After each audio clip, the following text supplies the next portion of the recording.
صلى الله عليه وسلم وآله الكرام وأصحابه العظام، خصوصا لهذه النية المباركة الفاتحة. أعوذ بالله من الشيطان الرجيم. بسم الله الرحمن الرحيم. الحمد لله رب العالمين الرحمن الرحيم مالك يوم الدين. إياك نعبد وإياك نستعين. اهدنا الصراط المستقيم صراط الذين أنعمت عليهم غير المغضوب عليهم ولا الضالين آمين. السلام عليكم ورحمة الله وبركاته. الحمد لله والصلاة والسلام على سيدنا رسول الله وآله وصحبه ومن نصره ووالاه. سبحانك لا علم لنا إلا ما علمتنا إنك أنت العليم الحكيم. ولا حول ولا قوة إلا بالله العلي العظيم. أما بعد. أصحاب الفضيلة, tuan-tuan imam, tuan-tuan Bilal, barisan pengurusan Masjid Al-Hidayah, tuan-tuan haji, puan-puan hajah, muslimin muslimat yang saya kasihi sekalian, apa khabar tuan-tuan? Wa kullu amin wa antum bikhair. Kita telah masuk ke tahun baru Masihi dan alhamdulillah masih diberi kesempatan untuk sama-sama hadir ke rumah Allah Subhanahu wa taala melaksanakan ibadah khusus, dan juga dalam konteks ibadah kita menambahkan ilmu kita. Maka insya-Allah pada muka surat 17 kita menyambung bacaan Qimatuz Zaman Indal Ulama, nilai masa di sisi ulama. Jadi tuan-tuan, kalau kita boleh tengok, saya kira tajuk celaan Allah terhadap orang kafir yang mensia-siakan umur mereka. Betul kan? Tuan-tuan jadi hari berganti hari, minggu berganti minggu, bulan berganti bulan. Kita dah masuk 2019. Kalau dulu saya sekolah menengah, tuan-tuan, saya ingat lagi SPM tahun 92 sampai SPM di Mahat Ahmadi Kemenchih. BSPM antara tajuk penting masa tu silibus ialah tentang wawasan 2020. Ton M kita fikir 2020. Masa tu tahun 92. Macam tak ada ni dah. Macam tak, saya membayangkan tahun tu macam lambek, macam jauh. Saya SPM dulu 92, dan tajuk bahasa Arabnya pun disebut Tatallu'at 2020, wawasan 2020. Tajuk tu dalam subjek bahasa Arab pun di bahasa Arabkan tajuk tu. Ialah wawasan PM kan, kena follow Kementerian Pelajaran, kena ikutlah tajuk tu. Cuma yang saya nak katakan tadi bahawa saya membayangkan ketika umur 17 tahun ambil SPM 2020 macam lama lagi, macam tak sampai dah tidak dah. Tapi tuan-tuan, masa berlalu begitu pantas. Sekejap kita dah masuk 2019. Kemudian tahun depan tiba-tiba Imam Ridwan kata pengumuman kitab, siapa tak ada kitab beli kitab. Masa tu tahun depan 2020, tahun depan banyak kitab dah habis, dah hilang. Beli kitab lagi dah 2020. Masa berlalu begitu pantas. Maka tuan-tuan, kita orang yang beriman ini, orang Muslim ni dia bijak. Orang beriman ni dia tak akan dipatuk ular dalam lubang yang sama. Orang yang bijak itu dia tidak akan jatuh kepada kesalahan yang sama. Maknanya tuan-tuan, kita takkan ulang balik kealpaan, kesilapan, pembaziran yang berlaku pada 2018 dan tahun sebelum-sebelumnya. Jangan jadi seperti orang kafir. Allah Subhanahu wa taala berfirman kepada golongan kufar. Apa beza kufar dengan kafir? Tuan, beza dia, kafir itu seorang, kafirun, kufar ramai. Tu beza dia segi nahu je lah kan. Orang kufar sebagai satu tempelak terhadap mereka kerana mensia-siakan umur mereka, membiarkan diri mereka dalam kegelapan syirik. kan. Cumanya kita sangat-sangat bersyukur, alhamdulillah, kerana Allah selamatkan kita daripada zon syirik kepada orang yang bertauhid kepada Allah Subhanahu wa taala. Ini nikmat yang paling besar yang wajib kita syukur. Orang kafir tuan-tuan, ya, mensia-siakan umur mereka. Apa dia? Mereka tidak keluar walaupun umur panjang. Mereka gagal keluar daripada kekufuran kepada keimanan, sedangkan Allah Subhanahu wa taala mengurniakan kepada mereka masa yang lama dan umur yang panjang. Jadi dia dah dapat peluang, kan, berjiran dengan orang Islam, dapat peluang duduk satu jabatan bos Muslim, dapat peluang duduk satu taman, ya, dengan orang Islam, tapi mereka tidak mendapat peluang hidayah Allah Subhanahu wa taala. Tuan-tuan, dia cerita hidayah ni, surau kita pun, masjid kita pun hidayah. Tuan-tuan, hidayah ni tuan, kalau mereka telus, mereka tulus, insya-Allah Allah akan buka ruang tersebut. Tetapi kalau tuan-tuan kajilah orang yang naik ke bulan lah konon-konon ni, siapa pun tuan-tuan, ada satu pakar astronomi, saya ingat astronomi falak daripada India, daripada India, dan dia wanita, seorang perempuan, dia kaji tuan-tuan, antara kajian dia dikatakan satu suara yang sentiasa melaungkan kebaikan, perkataan Allah, muncul daripada Kaabah Al-Musharrafah. Sebab tuan-tuan, Kaabah ni kita tahu dia sentiasa ada sahaja orang yang tawaf. Di situ orang sentiasa membesarkan Allah Subhanahu wa taala. Maka sebab itulah beliau setelah buat kajian itu, dia mungkin Hindu lah, India, agama Hindu. Akhirnya dia terbuka. Dia kata ini merupakan kuasa ajaib, ya, yang dikatakan bumi ini gelap gelita tuan-tuan, gelap. Tapi ada cahaya yang timbul, yang muncul daripada Kaabah Al-Musharrafah, Masjidil Haram dengan Masjid An-Nabawi, menyebabkan dia terbuka mendapat hidayah Allah Subhanahu wa taala. Dan banyak contoh tuan-tuan, banyak contoh-contoh orang akhirnya terbuka hatinya menerima Islam, lapang dadanya untuk menerima agama ini tuan-tuan, agama fitrah ini, setelah dia mengkaji dengan benar. Banyak tuan-tuan orientalis, pakar-pakar tuan-tuan, antara yang cerita daripada sahabat saya Ustaz Omar daripada Majlis Agama, dia pergi sampai ke Sweden, Norway. Ada tuan-tuan orang Norway ni, dia buat kajian tentang Syekh Saleh Ja'fari, dia buat tentang Sidi Ahmad bin Idris, dia kaji tentang tarikat. Dia kaji, dia lebih tahu tentang tarikat daripada saya tahu. Dia punya kajian dia begitu mendalam. Dia tahu syekh ni apa kelebihan dia, ini apa karamah dia, ini apa kewalian dia, dia tahu, dia kaji. Tetapi dalam pada kajian tu dia mendapat ilham dengan arak. Dia kena minum arak dulu. Oh, dah mabuk-mabuk, baru tulis balik. Orang kafir kaji lagi, baca lagi tentang Said Muhammad Ali As-Sanusi, baca-baca, kaji-kaji, tulis manuskrip, tulis, kaji, minum arak lagi tuan. Sampai sekarang belum lagi dapat hidayah. Mudah-mudahan dengan keberkatan para awliya, para ulama yang mereka kaji itu, mereka insya-Allah terbuka juga pintu hati mereka untuk menerima Islam. Dia pernah jumpa Syekh Saleh Ja'fari. Syekh Saleh meninggal tahun 79. Maknanya kalau ikut hebat, usahanya mantap, tetapi hidayah merupakan milik Allah Subhanahu wa taala. Kalaulah dia buka sikit pintu hatinya, kalaulah dia ikhlaskan tujuan kajiannya, insya-Allah dia akan mendapat hidayah seperti mana Allah anugerahkan hidayah tersebut kepada kita semua, ya. Baik, apa dalilnya tuan-tuan?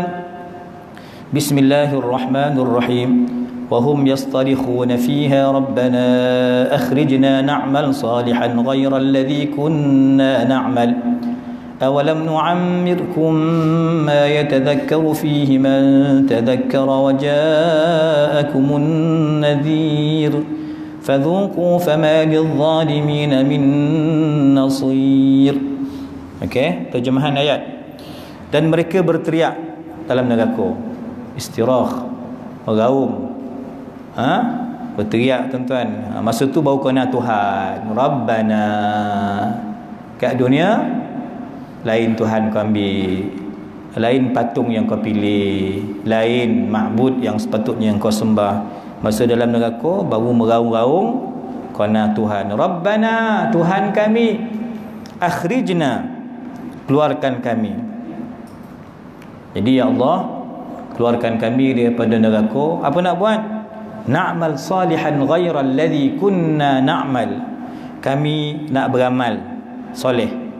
Dulu kami buat lain, sekarang kami nak buat kerja lain. Kami, kalau dikembalikan kami ke dunia, kami hanya akan menyembah Allah yang esok. Kalau dikembalikan kami ke dunia, keluarkan kami daripada azab neraka ini, kami akan mentauhidkan Allah Subhanahu wa taala. Itu janji palsu mereka. Qala, dan apakah kami tidak memanjangkan umurmu dalam masa yang cukup untuk berfikir bagi orang yang mahu berfikir? Kan masing-masing Allah bekalkan akal. Akal yang bersih tidak boleh menerima syirik.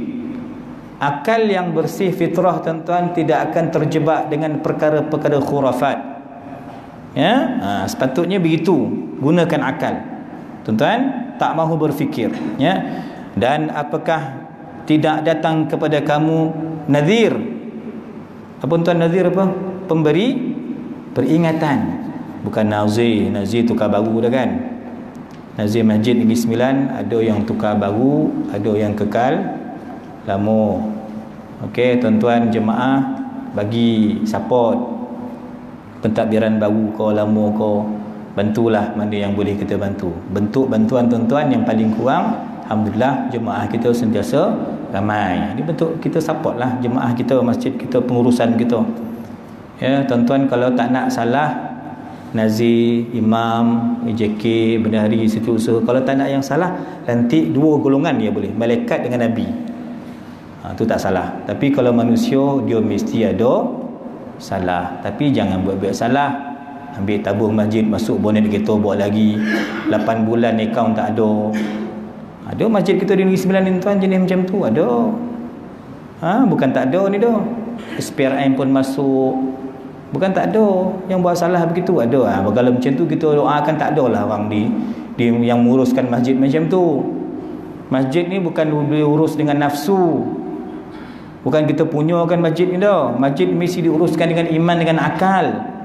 Baru cantik masjid tu. Kalau urus masjid nak sempurna, ya imam tak boleh silap sikit, Bilal tak boleh tersilap sikit silap pun tak boleh. Jangan lantik manusia, lantiklah kalangan malaikat dan lantiklah para nabi. Memanglah kita mesti ada kesilapan. Cuma saya katakan tadi nazir.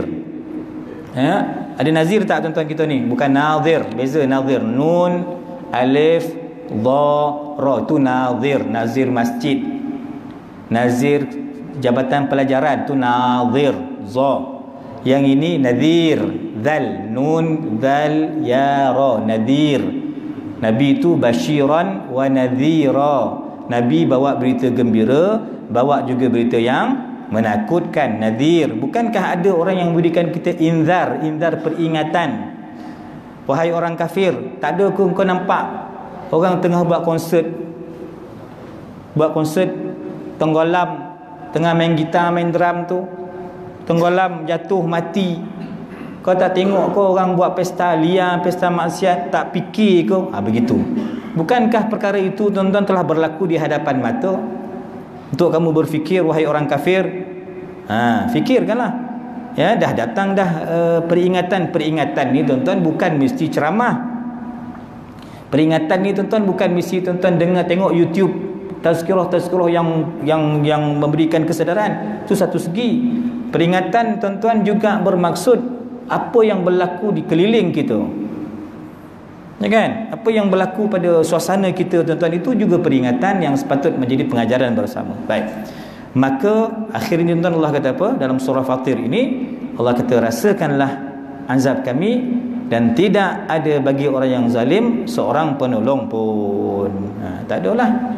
Dulu kau ambil berhala kau ambil sami kau kau ambil padri kau jadikan harta kamu jadikan jawatan kamu, pangkat dan kedudukan kamu untuk menyelamatkan kamu di dunia, tapi di akhirat tidak ada penolong, tidak ada lagi nasir, tidak ada pembantu yang dapat membantu orang kafir, yang dapat membantu orang yang zalim. Maka sebesar-besar kezaliman ialah syirik. Baik. Qala Allah Subhanahu wa taala, menjadikan umur yang panjang seperti yang tertera pada ayat di atas sebagai suatu perkara yang mewajibkan pada peringatan dan untuk mengambil ruang dan peluang untuk beriman dan meminta peringatan. Macam kita lah tuan-tuan, kan, jangan kita kata ini orang kafir Ustaz, kita selamat. Kita orang Islam pun tuan-tuan tak ya selamat dah kalau kita tak berpegang dengan panduan yang diberikan oleh Quran. Quran itu sebagai nadhir, liyunzir man kana hayya wa yahiqqal qawlu 'alal kafirin. Surah apa tu? Surah Yasin. Quran memberikan peringatan. Jadi kita orang yang hidup ni, kita hidup dengan Al-Quran, membaca sebagai peringatan, membaca sebagai keberkatan, membaca sebagai panduan. Itu Al-Quranul Karim, ya. Lantas umur itu menjadi kayu pengukur pada kehidupan insan sebagaimana Nabi dan kerasulan itu, dan peringatan menjadi hujah ke atas anak Adam yang ingkar. Jadi apa alasan kita nanti? Apa alasan? Kenapa tak solat? Apa alasan? Tak tahu. Bila kita tak tahu solat? Kenapa tak puasa? Kenapa harta tu tak disalurkan untuk zakat, untuk disimpan, untuk pergi haji? Kenapa tak tahu? Alasan tak tahu tu relevan tak pada hari ni tuan? Tak ada. Itu dalam masalah fardu ain, pada masalah rukun Islam, rukun iman. Takkan tuan-tuan nak cakap malaikat buat salah? Itu basic, tu rukun iman. Malaikat silap. Takkan tuan-tuan nak cakap Nabi mungkir janji? Ini rukun iman. Dia silap-silap tuan-tuan. Kalau tuan-tuan baca dalam kitab Asy-Syifa bi Ta'rifi Huquqil Mustafa, Imam Qadhi Iyad kata kafir orang yang mengatakan Nabi cacat, Nabi tam logam, Nabi rambut tak cantik, Nabi hidung kemek. Itu dalam isu bau rupa paras, mengatakan benda yang tidak hak pada Nabi SAW. Kan, Eden dekat sinilah yang lebih handsome, di Seremban Jaya ni lebih lawa daripada Nabi. Itu pun kenyataan yang songsang. Sebab ketampanan Nabi itu diiktiraf, dinaskan. Nas yang menjadi ikutan kita. Itu baru cerita khuluq, rupa paras. Macam mana pula kita boleh persoalkan tentang sifat tabligh Nabi, fatanah Nabi, tentang rukun kewajipan yang ada pada Nabi. Nabi bongak, Nabi mungkin janji. Jadi hati-hati, jangan sodap-sodap nak bercakap. Saya selalu sebut dah tuan-tuan, kadang tu kita faham isu politik lah, tapi janganlah kita nak kata kita ni pandai, semua bandur kita nak kapu. Tak boleh dah, kita bukan tahu semua, ya, kita bukan tahu semua tuan. Saya tahulah 1-2 hadis, 2-3 ayat saya tahulah tuan. Cerita politik saya tak pandai dah, kena terjun dalam bidang tu. Tapi cara hukum orang politik, janganlah dia nak kapu semua. Biarlah ustaz yang bercakap, tanyalah ulama. Itu cara nak selamat. Kalau tak tuan-tuan, dah rukun iman pun dah jadi celaru dah hari ni. Tentang Nabi, tentang malaikat kau beriman, benda tu pun dah jadi celaru. Bagaimana tuan-tuan? Sedangkan kata Syekh di sini, kata Syekh Abdul Fattah di sini, dia kata apa? Umur kita ni kayu pengukur kita. Allah pinjamkan usia ni tuan, yang kita pun saudara tak saudara masuk sangat pantas berlalu. Dah masuk tahun baru pun, ya, dah ada banyak peringatan, dah ada banyak tazkirah, dah ada banyak inzar, dah ada banyak hujah, tetapi masih kedapatan ramai anak Adam yang masih ingkar. Okey, baik. Kita tengok tuan-tuan perkataan Al-Imam Ibnu Katsir rahimahullahu ta'ala. Kata Imam Al-Hafidh Ibnu Katsir, bukankah kamu lama hidup di dunia? Jadi lama lah kita hidup. Kalau kata hidup kita bayar umur Imam Nawawi. Berapa tuan-tuan Imam Nawawi umur dalam kitab ni kita jumpa nanti. Kan? Umur 46. Saya 2 tahun sampailah umur tu. Kawan-kawan saya pun tuan-tuan banyak mati umur 40-an ni. Kita pun tak tahu berapa kan. Itu dah panjang lah tu. 40-an, 30-an. Tak kira lah 20-an. Dah umur balik tu kira panjang lah tu. Kan Allah bagi peluang. Ini pula tuan-tuan dia dah makan pencen 20 tahun lagi lah panjang. Kan? Sebaik yang pencen tu tak boleh nak dibatalkan. Kalau boleh nak batalkan, lepas orang pencen pun tak payah bagi pencen. Sekat. Memang pitam lah orang yang pencen kan. Ya. Jadi bukankah kamu lama hidup kat dunia? Sekiranya kalian menurut perkara yang hak, nescaya kalian akan memperoleh manfaat dan kebahagiaan dalam kehidupan. Jadi ayat ni bermaksud apa? Kita kalau elok ikut panduan, kalau kita ikut betul-betul ya apa yang digariskan oleh Nabi SAW, yang diperturunkan, yang diwarisi oleh para ulama, insya-Allah kita akan bahagia. Dan bahagia kita tuan-tuan tak boleh ukur dengan bahagia dengan pangkat, dengan jawatan, dengan harta. Syukur-syukurlah tuan-tuan, beli rumah lu berapa harga kat sini ni? 150. Berapa rumah? Mam, beli rumah ni berapa lu? 200. Nampak? Mana nak cari rumah 55,000? Mampu nak cari rumah 50,000 sekali 55,000 sekarang. Harga 55,000 tu dah jadi 300,000 dah sekarang. Kan? Tuan-tuan, ya. Jadi makna kita tak dapatlah kita beli rumah macam kawan seorang dia beli 5 juta. Tak dapatlah kita beli kat height ni rumah ni lah, country height kok. Apa-apalah bukit-bukit ni. Tak apa. Mungkin di sudut itu Allah bagi kelebihan harta pada dia. Tapi tuan-tuan jangan kata orang harta ni sentiasa bahagia, dia pun sama ya tuan-tuan. Bank tiap-tiap hari WhatsApp kat dia tu. Kan kejap hantar mesej, kejap call kan. Pun tak tentu dah. Itu orang berharta. Tuan-tuan menginginkan berpangkat, berjawatan, ya ke? Mampu ke tanggung amanah tu? Kan kita nampak, Muntawi best lah, ada driver, kereta besar, minyak dia tak tahu tu naik, tanggung semua. Kan kita bayangkan best, tapi tuan-tuan tak tahu betapa berat beban mereka untuk menanggung tugas dan amanah tu. Artinya apa yang Allah dah tulis pada kita ni, ini satu kebahagiaan. Tapi kita buat peranan masing-masing. Kita buat kerja masing-masing. Kerja kita sebagai orang sini imarahkan masjid. Siang cari rezeki. Mana yang boleh ambil, mana yang halal bawa balik. Ya kan? Tak ada masalah.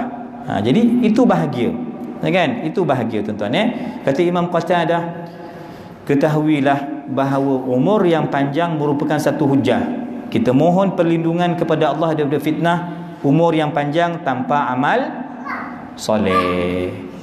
Jadi tuan-tuan jangan doa dua bondo. Ya Allah, matikan aku copek ya Allah.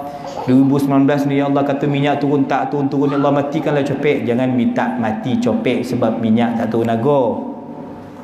Faham? Ya Allah, panjangkan umurku ya Allah, bagilah aku dalam ramai-ramai ni umur macam Tun M. Tuan-tuan, dia minta panjang umur boleh, tapi Nabi kata khairukum man tala umuruhu wa hasuna amaluhu. Yang terbaik di kalangan kalian ni orang yang panjang umur dia, elok amal dia. Kalau lagi panjang umur lagi tak jumpa masjid, baik matilah. Kalau lagi panjang umur tuan-tuan tak ada nak dengar kuliah, tak suka dengar ceramah, berhentilah tuan-tuan jadi orang. Kalau lagi panjang umur lagi susah nak berzikir, lagi malas selawat tuan-tuan, baiklah kita mati. Sebab itu dia ajar, Nabi SAW ajar, kalau umur kita panjang ini tuan-tuan, kalau dalam mentaati Allah, biarlah Allah panjangkan sikit. Sebab kita masa muda-muda dulu mungkin tak kuat beramal macam sekarang. Dulu tak sampai nak beramal, nak duduk sembahyang ba'diyah pun tak ada. Jangan nak cerita tahajud, subuh pun kadang miss. Masa muda mungkin begitu, tengah mencari duit, cari rezeki kan. Jadi biarlah panjang sikit umur kita pencennya. Pencen untuk apa? Lebih masa sikit ke masjid. Maghrib isyak kita tak ke mana dah, ada sini. Kalau tak ada guru datang pun baca Quran. Ini tuan-tuan, panjang macam tu kita nak. Umur yang begitu kita minta pada Allah Ta'ala. Tapi tuan-tuan, kalau panjang umur makin lupa diri, panjang umur makin tak ingat Tuhan, panjang umur makin tak khusyuk. Di situ kita minta, ya Allah, kalaulah umur aku makin panjang, dosa aku makin banyak, ya Allah, ambil nyawa aku. Itu betul kaedah dia. Tuan-tuan faham jadi itu kaedah dia. Umur ini kata Imam Qatadah, Sayyidina Qatadah, dia kata apa? Ini memang fitnah untuk kita. Fitnah. Sebab tu ada ulama-ulama umur pendek je. Padahal kalau logiknya, ya Allah, Allah simpanlah dia.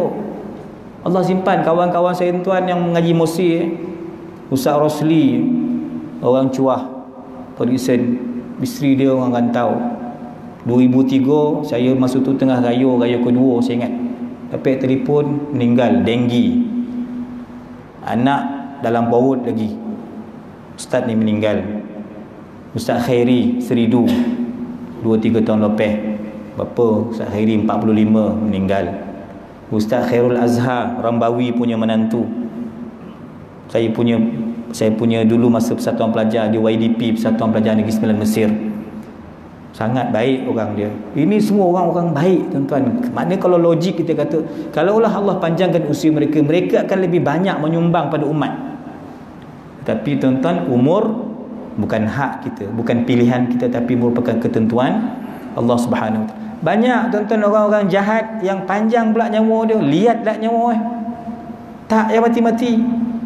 Kan dia bunuh sana, bunuh sini, bom sana, bom sini, tikam sana, rompak sini. Ada lagi hidup lagi. Tuan-tuan, inilah dia. Umur merupakan ujian, hujah, dan merupakan kalau panjang tak ada amal jadi balong. Tapi biarlah tuan-tuan umur panjang, biarlah sampai kata ustaz mintalah sampai 70. Alhamdulillah 70. Boleh lagi naik kereta, boleh pergi Seremban lagi, boleh pergi bandar, boleh sampai ke Bangi, boleh pergi Melaka naik kereta. Itu steady. Tapi jangan steady pergi Maidin ni pula, Masjid Tabawi. Itu tak steady, tu jahanam nama kan. Saya okey ustaz, boleh mandu lagi, pergi mana je? Qadah. Ui, handal. Kalau itu bonus lah kita kata tuan-tuan. Tapi yang paling handal sekali, semua nikmat itu mesti menyampaikan kita kepada keridaan Allah Subhanahu Wa Taala. Baik. Qala keuzuran yang diberikan terhadap mereka yang umur 60 tahun. Saya rasa majoriti 60 kat sini. Betul? Kan? Jangan ustaz saya sebayang dengan ustaz mengaku sama sebayang pula dia dah pencen 15 tahun bayang macam mana. Kata Imam Al-Bukhari dalam kitab sahihnya, Imam Al-Bukhari radhiyallahu an, ulama kita, tokoh kita, ikutan kita Imam Al-Bukhari. Dikata apa tuan? Hadis Abu Hurairah, Nabi SAW bersabda, a'adallahu azza wa jalla ila mri'in akhara umrahu hatta ballaghahu 60 sanah. Allah Subhanahu wa taala memberi keuzuran terhadap seseorang yang telah dilanjutkan umur menjangkau 60 tahun. Sampai 60 dia macam ni tuan, dia kata 40 tu starting kita untuk berubah. 40 ni tuan umur kematangan seseorang. Sebab tu Nabi SAW dilantik menjadi Nabi ketika berusia 40 tahun. 40 tu sedang elok dah tu, sedang matang lah tu. Tapi kadang-kadang di umur 80 pun tak matang-matang juga, susah. 40 matang. 60 tuan-tuan, kalau tak ada perubahan, 60 tak nampak ke masjid, 60 tak boleh lagi bangun tahajud, 60 tak boleh lagi lekat dengan tasbih, 60 tak boleh khatam Quran, 60 malas selawat, ini memang balong. Hadis menyebut macam tu, disokong dalam riwayat Imam Ahmad dalam musnad beliau. Dia kata apa? Man ammarahullahu ta'ala 60 sanah faqad a'dhara ilaihi fil umur. Siapa yang diberi umur mencapai 60 tahun, maka sesungguhnya ia telah dinafikan untuk memohon keuzuran. Maknanya apa? Tak ada alasan dah esok. Minta ampun ya Allah, umur 60 saya tak sampai nak beramal. Kita dah tak ada alasan depan Allah Ta'ala. Seperti mana saya katakan tadi tuan-tuan, kalau kita duduk di Seremban ni, tak ada sebab kita tak pandai baca Quran. Tak ada alasan kita tak tahu fardu ain. Tuan-tuan tak ada alasan kata nak terjebak dengan dosa riba. Tuan-tuan tak ada alasan mengatakan aurat itu tidak wajib. Tuan-tuan tak ada alasan. Kita tak ada alasan sebab tuan-tuan, alasan tu telah ditutup dengan wujudnya ramainya para asatizah, ramainya para guru yang membimbing kita. Salah kita apa? Tak datang mengaji. Itu salah kita. Ya tak? Apa tuan-tuan? Apa alasan kita nak bagi kepada Allah Subhanahu Wa Taala kelak dengan usia yang begitu panjang, dengan keadaan kesihatan yang baik, alhamdulillah, yang agak baiklah. Boleh lagi kita bergerak ke sana ke sini, boleh lagi kita nampak, kalau tak nampak rabun pun pakai spek macam saya nampak je lagi. Boleh lagi makan, tapi makan selera memang tajam lah, alhamdulillah lah. Sebab itu dia okey.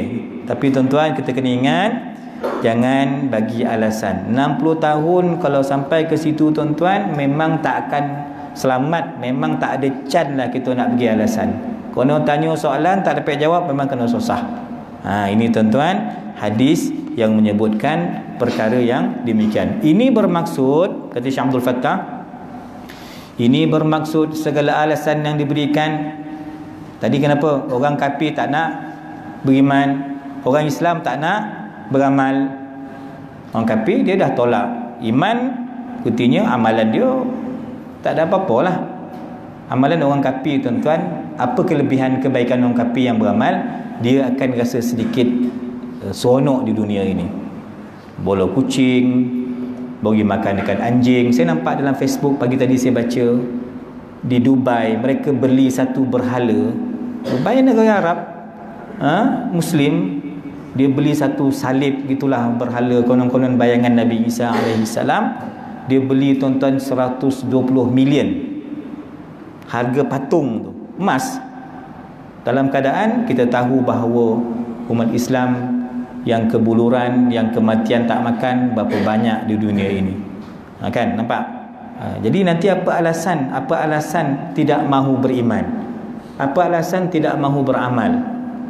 Tak ada alasan dah. Sedangkan di sekeliling kita banyak peringatan-peringatan yang telah kita terima, banyak mesej-mesej yang telah disampaikan, tapi kita tetap tidak mahu menerima pengajaran tersebut. Maka orang yang alasan yang diberikan, kalau tak nak beriman, alasan yang diberikan tak nak beramal. Kita tak nak beramal kenapa tuan? Kita suka bertangguh. Tangguh ini tuan-tuan merupakan senjata syaitan yang paling power sekali. Dia suruh tangguh. Tangguh dulu, lepak dulu, nanti dulu, biar dulu. Kau muda lagi berapa umur? 63 muda. Bila 63 banding 93 muda dia ada lagi. Perbandingan itu tuan nak menyodapkan hati kita itu. Apa yang begitu? Bisikan tu syaitan. Sabar dulu. Sabarlah sikit, kau ni sabar. 69 esok kau start dah taubat. Relax dulu. Karaoke dulu. Kan? Kalau kenduri kahwin tu dia sama karaoke. Nak muntah dengan suara kan. Suruh berjanji tak sampai napeh. Karaoke nombor 1 macam mantu. Ini tuan-tuan, trend-trend ni dah tak ada dah. Tak boleh berlaku dah orang-orang macam tu tuan-tuan ya. Jadi jangan bagi alasan tidak mahu beramal, kerana syaitan telah menggunakan senjata taswif. Taswif ni apa? Bagi tempoh. Lepaklah dulu, relax dulu. Itu kerja setan. Taswif, tangguh-tangguh. Maka kita tak beramal. Kerana apa tuan? Alasan itu tidak akan diterima. Kenapa? Umur ada, alhamdulillah. Akal sihat, waras. Ada peringatan? Ada nazir? Ada nazir. Nazir daripada mana? Tugas Nabi. Nabi wafat, siapa ganti? Para ulama. Dah tak ada alasan. Okey tuan-tuan Baik. Kemudian dalam perbincangan berikutnya ni kita tengok Allah Subhanahu wa taala bersumpah dengan nama masa. Jadi kalau kita tengok tuan, banyaklah dalil Quran yang Allah Subhanahu wa taala bersumpah dengan nama masa. Antaranya wal-laili, demi waktu malam, wan-nahar, demi waktu siang. Jadi waw ini tuan-tuan, waw tu namanya wawul qasam. Wallahi wabillahi watallahi. Kalau orang bersumpah macam tu, wallahi wabillahi watallahi, dia kena bagi bawah.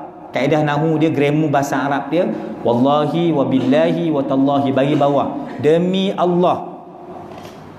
Tapi yang bagusnya orang Melayu ni tuan-tuan, ialah kita ni tak rajin bersumpah. Ini bagus. Kalau Arab tuan-tuan, dia memang hobi dia bersumpah kerja. Sumpah tak betul, yaminul ghamus, sumpah palsu. Jangan suka nak sumpah-sumpah. Bersumpah ni dia ada hukum khas dia. Kena tebus tumpah tu nanti. Jadi tak payah bersumpah-sumpah.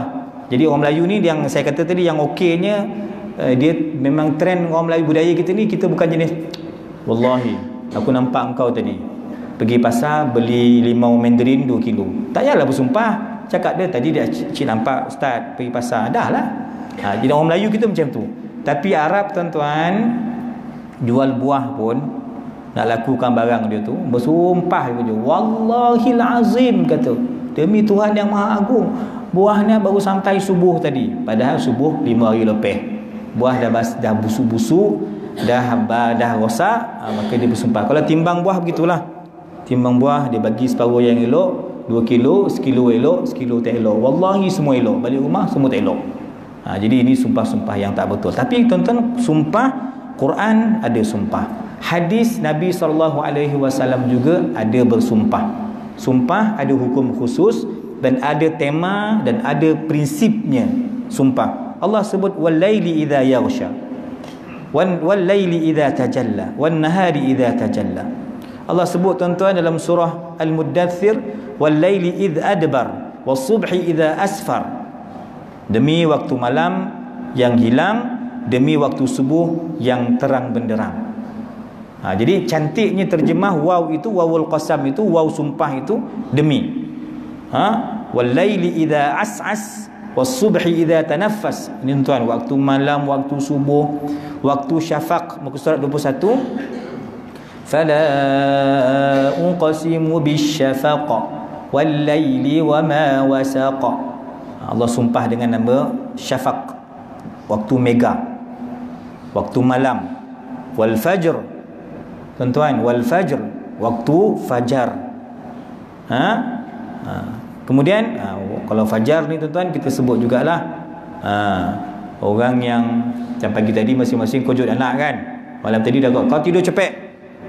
Mau tidur awal 9.30 dah pukul 10 tidur. Kau nak buat apa lagi ni? Tidur. Esok sekolah. Itu kita bosan. Jadi sebelum-sebelum ni tak payah tidur cepet sebab cuti sekolah, cuti subuh sekali. Jahanam. Ini satu pendidikan yang tidak tepat. Pendidikan yang tidak tepat ialah mendidik anak supaya tidur awal untuk bangun pergi sekolah, bukan dengan tujuan bangun subuh. Kan omak apa kelang kabut lah kat dapur tu. Apa yang ada lah, lempeng ko, kodok apa, omak tak sembang subuh.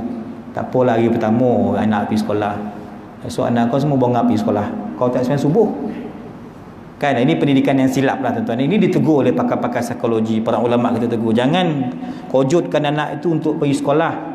Kojutkan dia untuk salat subuh. Kewajipan dia untuk menyembah Allah Subhanahu Wa Taala. Dia sembah Allah Taala tuan-tuan, urusan dunia dia, urusan sekolah dia, universiti dia, college dia selesai. Saya sebut baru ni kan baju usin. Angkau Bi tak ada, Abang Hamdan baru balik Pucak Alam. Siapa ada begitu? Jizul ada. Kan kata-kata tuan-tuan, Al-Hirman dia kata apa? An taqumas sabaha li ajli rizqika wa la taqumal fajra li ajli raziqika. Apa tu? Tanda-tanda musibah dan malapetaka lah kamu bangun pagi untuk pergi kerja. Anak kita pergi sekolah, kita pergi kerja cari rezeki. Yang belum 60 ni alhamdulillah masih bekerja, masih sihat. Dulu nak jumpa bos-bos kejap je. Sebab masa itu 90-an orang pencen umur 55. Betul? Sekarang orang pencen 60. Nanti tambah lagi 65. Dia ni tak macam pencen pasal apa? Tak ada can lah orang lain nak ambil jawatan dia tu. Selagi tak pencen dia kan. Tuan-tuan okey, tak apalah. Saya nak cerita tuan-tuan, musibah yang besar ialah kita bangun pagi untuk pergi kerja, tapi kita tak boleh bangun pagi untuk solat subuh. Ini musibah. Ini masalah. Tahun baru ni dia tak keluar waktu sembahyang apa? Masa itu mas.